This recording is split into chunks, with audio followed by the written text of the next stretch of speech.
Stumbled unaware on the keeper of my soul.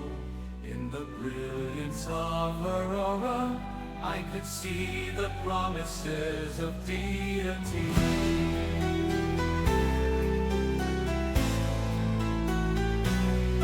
Like a soul, my soul, a flame, I saw her aura.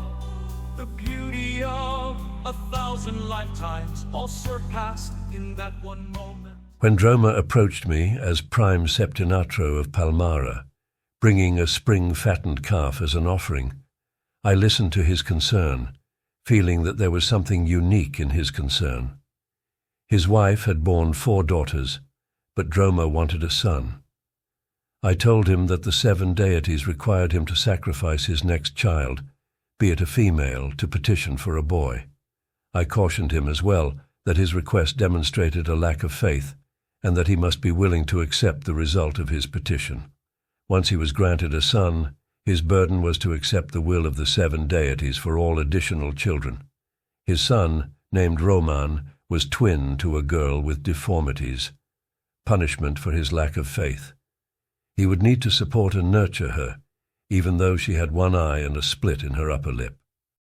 I did not tell him of my vision, brought to fruition in the twilight of my own life, when she rose above her handicap and became Queen of Pequeño. Scroll of Jivan, Septinatro of Palmyra.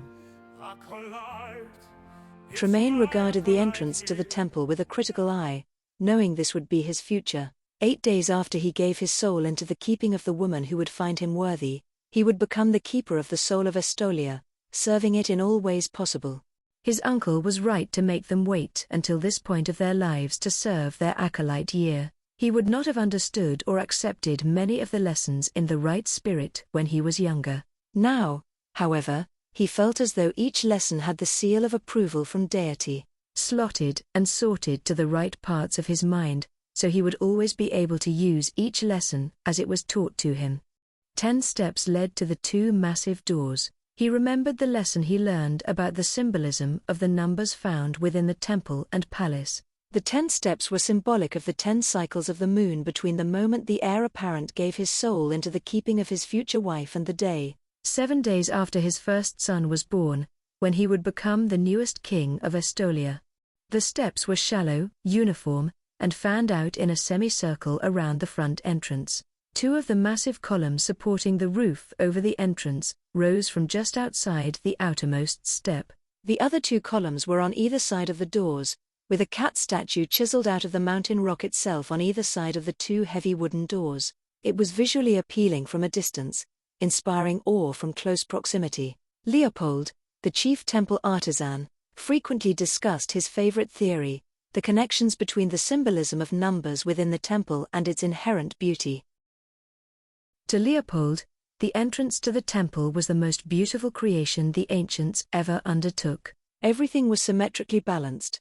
The 2 immense wooden doors were studded in a geometric pattern. Next to them were the cat goddesses, benignly guarding the entrance to the temple.